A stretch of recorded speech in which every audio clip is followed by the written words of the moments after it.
Hey, this is Dr. Bill here. I am super excited to be doing our debut show in the Citizen Theater in Hollywood, owned and operated by the Salvation Army.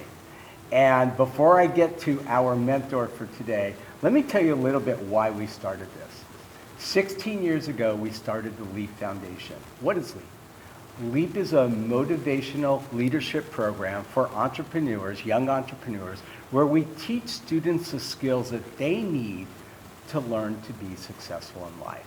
And these are things they don't normally learn in school. We teach them time management, money management. We teach them health and fitness. We teach them networking. I teach them actually how to apply for a job. So guess what, parents, when your kids graduate high school and then college, they don't come home. They actually go to work. Nice, right? So we've had amazing support from our community too. I mean, over the years, some of the speakers that we've had, Mark Wahlberg, Anthony Hopkins, Michael Strahan, Kathy Bates, Richard Branson last year, Jason Alexander. It's been phenomenal. And every year we do a one-week program at UCLA.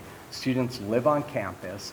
And the thing that's really cool about LEAP is that 60% of the kids who come to the program come from low-income families, where we go out and we raise money so these kids have scholarships and they come to the program. And these are kids that could never, ever, ever afford to go to a program like this. But they spend a week at UCLA and they meet these amazing mentors.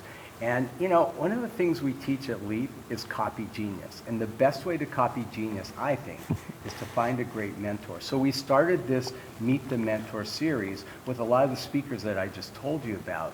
And it became incredibly popular. In fact, this podcast is in the top 2.5 percentile of all podcasts worldwide in our category.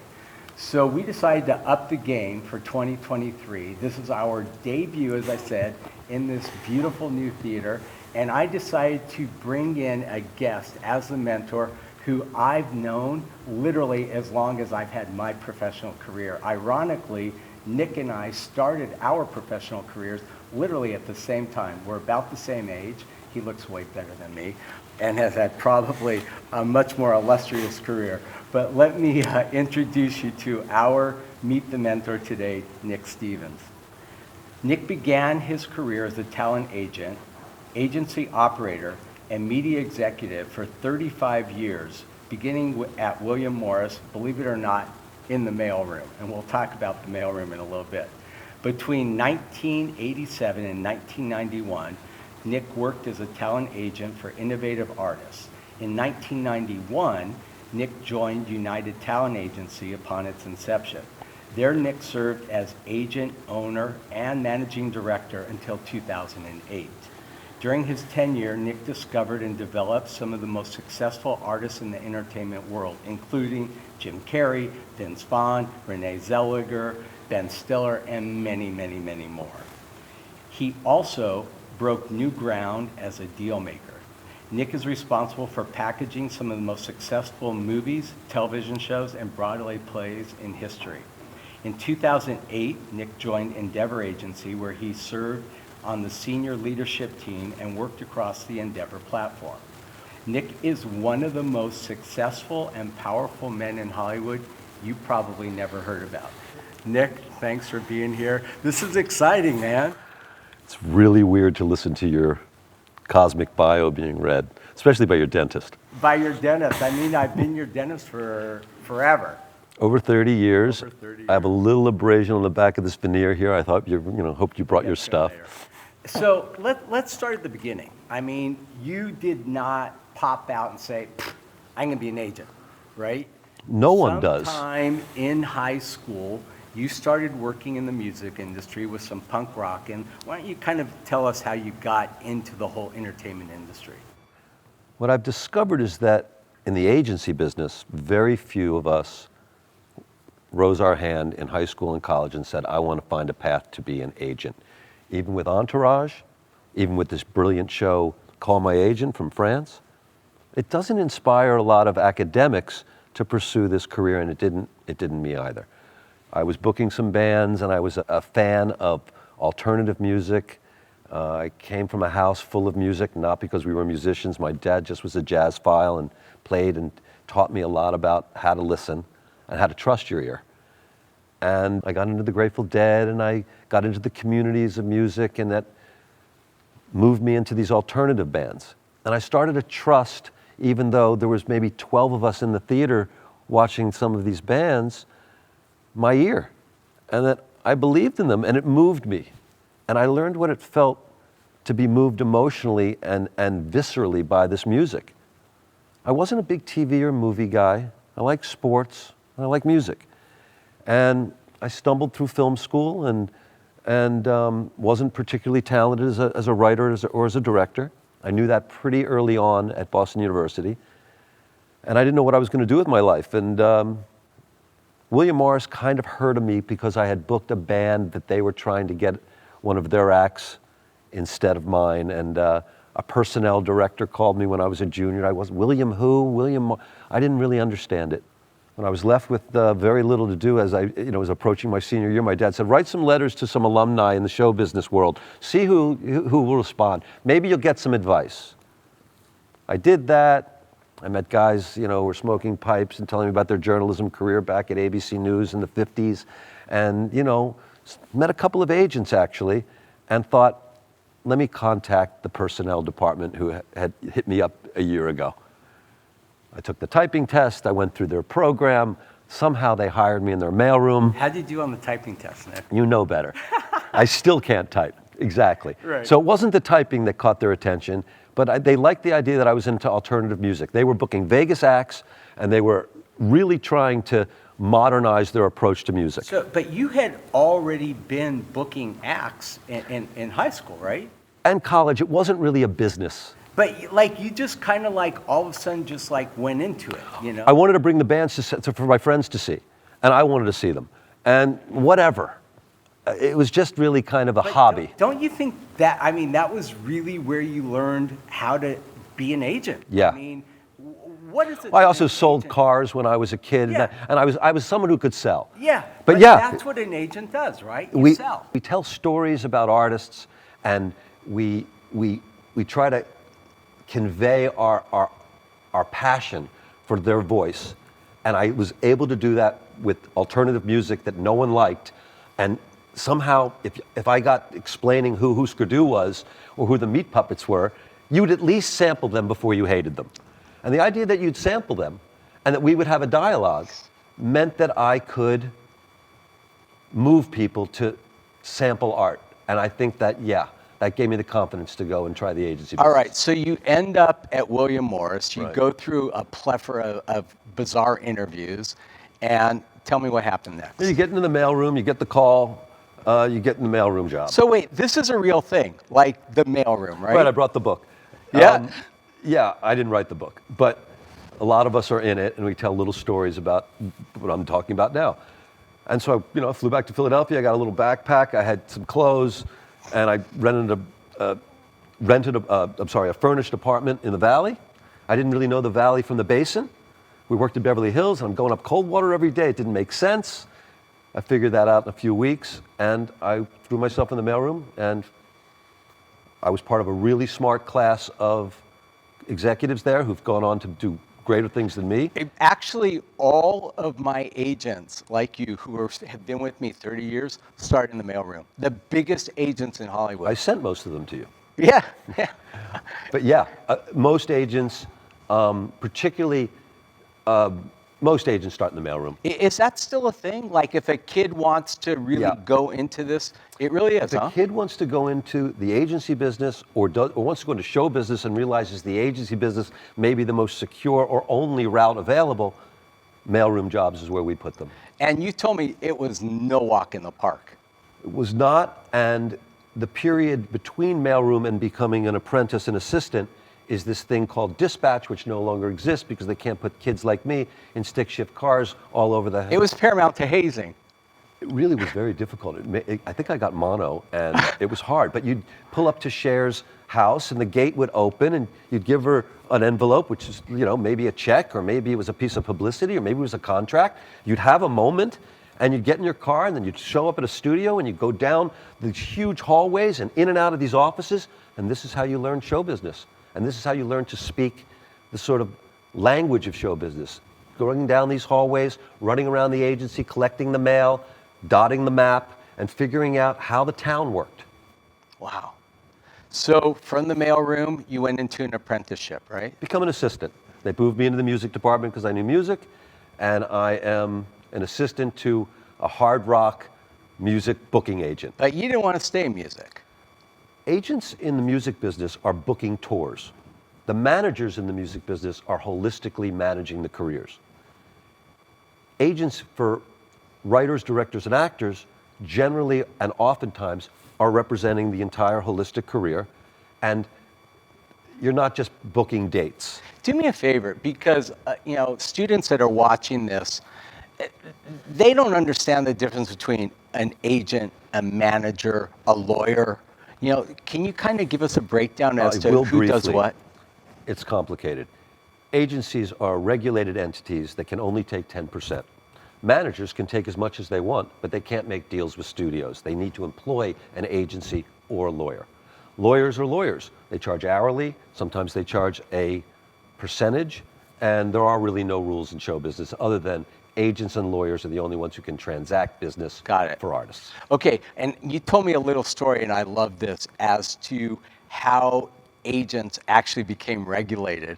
Maybe you could tell them this. I think it's kind of a funny story. It might not be completely accurate, but it goes like this. When managers back in the day would watch actors, actresses come off buses from who knows where to come to Broadway, and they would spot them and they would think they were pretty or interesting. They'd give them a card and say, come see me. They'd come see them, and they'd say, I think I can make you a star, and they'd sign contracts where they gave away up to sometimes 50% of their future, and he'd say, you need to get pictures, so the agent would say. And there's a studio next door. And the actress would go over there, and the guy who owned the studio would say, $100, please. And she'd have to go get work and bring the $100 back, and she would, a few weeks later, get the pictures, take the pictures back to the agent, and the agent would say, got it. We're going to send you out and make you a star. And never hear from you. The actress would never hear from the agent again. So it's a sham. He owned the photo studio. Yeah. So he's making money sending people to the photo studio. He has no intention of ever sending anybody out. Occasionally he'd get lucky. There are all the pictures on the wall of the stars that he had never represented but has pictures of. And eventually the government caught on and tried to make sense of this. All right. So here you are in music. You make a transition into talent. How'd that happen? I went to the head of the William Morris agency, a guy named Walt Zifkin, smart guy, dynamic executive. And I would say to him something like, hey, can I move into another discipline? I'm 22 years old, music's not for me. And he said no. I quit and started at Innovative Artists, which was called Harrison Goldberg. There were 3 or 4 of us in the building, and I was an assistant to both of them, Harris and Goldberg, for $175 a week, because the guy at William Morris wouldn't allow me to shift disciplines. And then when I got to be a hot agent, so to speak, had some clients that mattered, William Morris tried to hire me over the years, and I just was never interested until Endeavor bought them. And early on, you told me a story of how Jason Priestley came riding up, 16 years old on his motorcycle, fresh up from Canada, and you guys signed him right away, right? My bosses thought he was wonderful and interesting, and I was their assistant, and Jason and I became close, and we put him on 90210, and he became a star, and I really learned how to represent stars through my experience with Jason Priestley. He was a giant star at the time, pre-internet. They flocked outside like it was the Beatles, outside of hotels and studios and places like this. And I really learned how to manage those situations through my experience with him. You know, that's so crazy that you say that, because our lives ran parallel. I worked for a man named Stanley Vogel. He was considered the Hollywood dentist. And I didn't learn dentistry from Stanley. What I learned was, I was like this poor kid that grew up in the valley. I learned how to talk to celebrities. I learned how to talk to movie stars. My first day at work, I saw Linda Evans, who was like the hottest thing on TV at the time in Dynasty, and Flip Wilson and Senator Tunney. And like, I never met these people before, you know? And that was such a critical part of, you know, the success, was learning how to actually do that. And Jason Priestley was it for you, huh?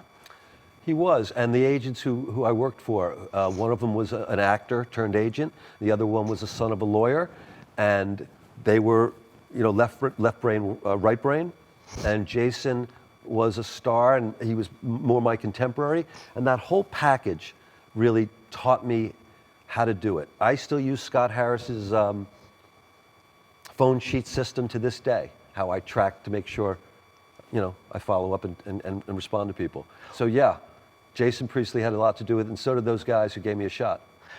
You know, we always say at Leap that, you know, the fastest way to success is through a mentor. In the industry, who would you say was your greatest mentor, and what did they teach you? Yeah, that's a really hard question because there have been so many sort of mini mentors. I didn't have the godfather who took me through. Right. But, you know, when you're an assistant and you work for Harrison Goldberg and then you come to the guys at UTA as a young partner and they're a class or two ahead of you, you see the good and the bad. I had one partner who we worked with for years and years and years, and everything he ever said I disagreed with. He turned out to be a mentor because I realized this wasn't the way to go. He wasn't, you know, that responsible. He did give me one bit of advice that, 2 words that I think were valuable. Take Olympic.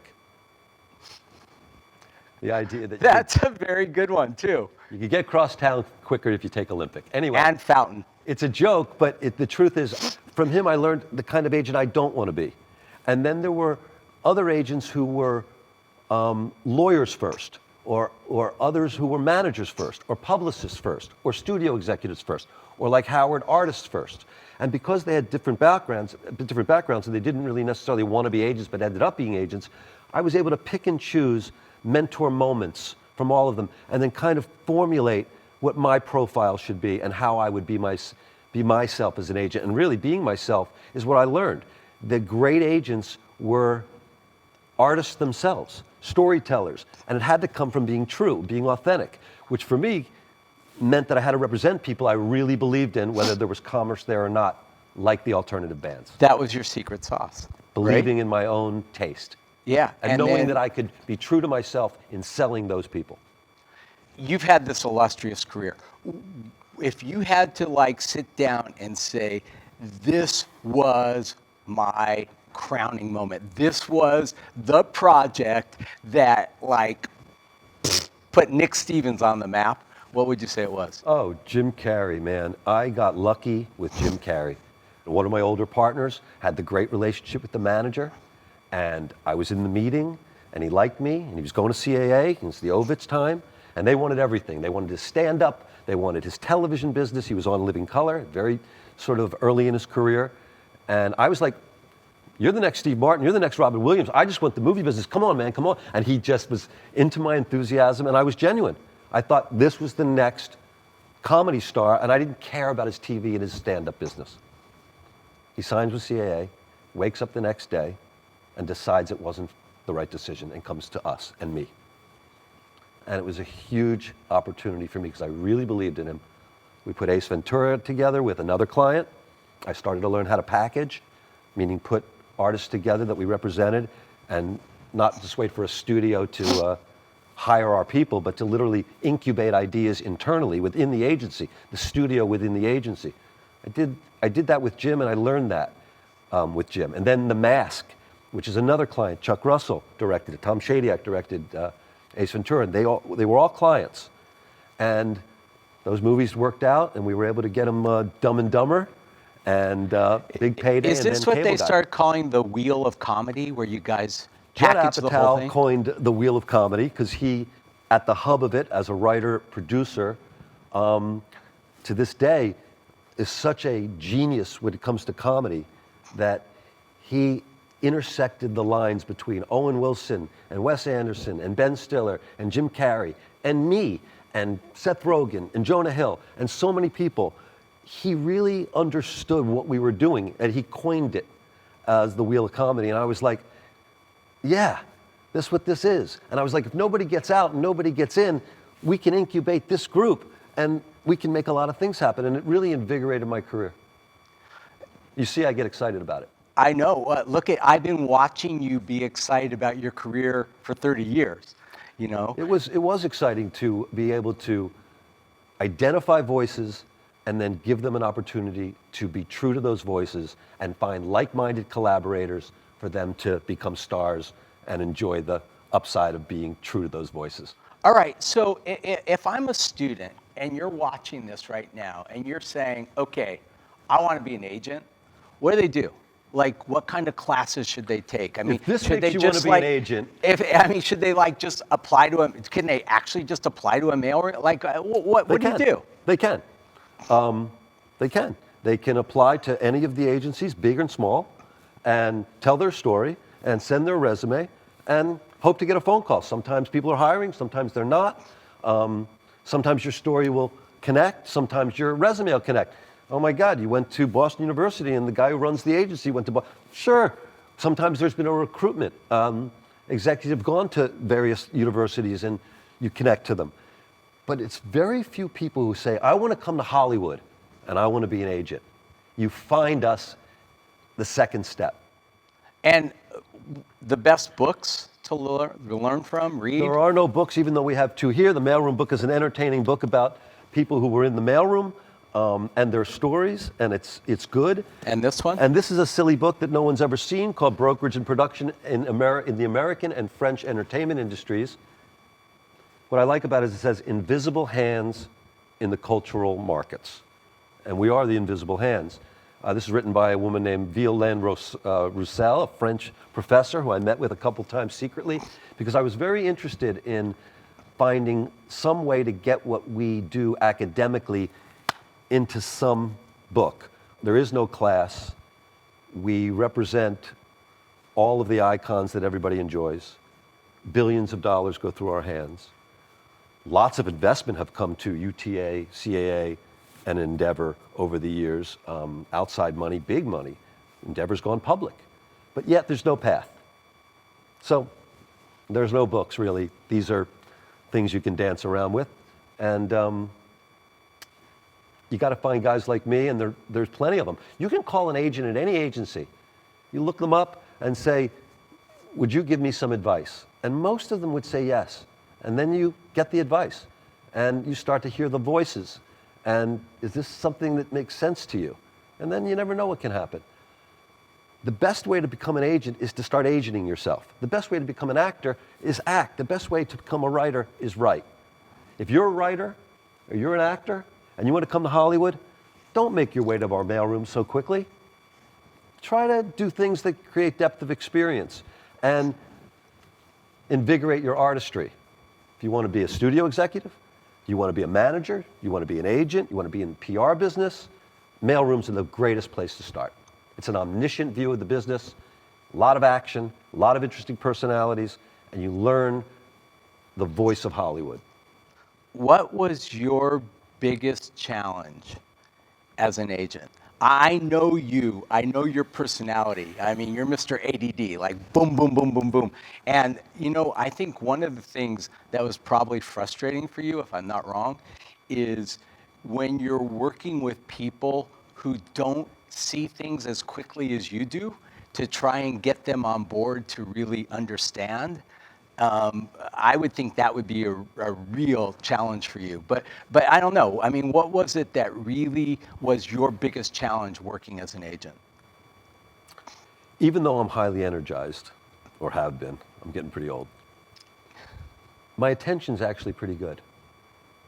I can be impatient, but I'm able to focus, and I'm able to read, and I'm able to watch cut after cut, and I'm able to listen to artists so I can feel them. I sometimes cut to the chase, and yeah, I get impatient. But that wasn't my biggest challenge. My biggest challenge was I couldn't scale a client list. You can't represent 20 people truly. You can't read it all. So you have to delegate. And now you're managing teams, managing clients, which is how every big agency and medium-sized agency works. At the end of the day, it's always an individual experience. And you're delegating. And you're no longer really the drummer of the band, or you're no longer conducting it. You're sharing it, and you're managing the people who are managing the client, as well as managing the client. I found that harder and harder as the years went on. Clients have managers, they have lawyers, they all have very, very smart people collaborating. And sometimes it was hard for me to go against my own voice and instincts and follow the taste or the ideas, whether it's a deal-making idea or it's a creative idea, with some of the collaborators. And also, I struggled with the stereotype, the flesh-peddling, slick agent thing. The reason I'm not Googleable I'm not on the internet and stuff, is because I liked being invisible. I liked having invisible hands. They were the 90, I'm the 10. And I wanted to be behind the scenes. And there's such, especially in the world of social media, a thrust to be out there and have your audience and your followers. And yeah, that was never you. It was never me, and it's what I'm telling the clients they need to do, and it's what I'm telling the agents they need to do. So there's a hypocrisy in my own lifestyle and my own privacy, given what I'm trying to teach people and have our clients enjoy. So I struggled with that tension. Got it. And speaking of teaching, tell me what you're doing now in your career. I advise and I consult and I invest. And I'm not immersed in any of the companies that I've been involved with, and it's tricky. I'll be 60 years old, and it's tough not running these businesses. It's lonely sometimes. But I get called by companies, individuals. I come in, I look at your organization, I talk to your executives, I do a deep dive. We do some what I call drunk drive whiteboarding, just talk about crazy ideas of what dreams could happen individually for the executives, for the companies, for artists, and try to contribute. And then we'll see if the relationships continue. Sometimes I serve as an advisor or a board, but I'm on a search. We'll see what happens with me.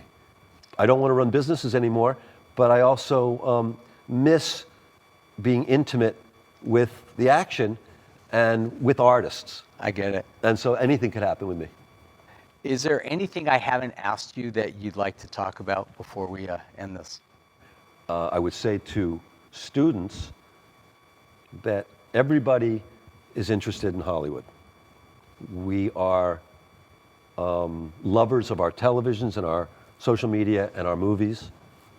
And everybody has a story that would be a great script, or a cousin who's a great dancer, or an uncle who would be perfect on Curb Your Enthusiasm. And of course, it can't work like that. But if you have a burning desire to be a part of it, take the leap. But take it real.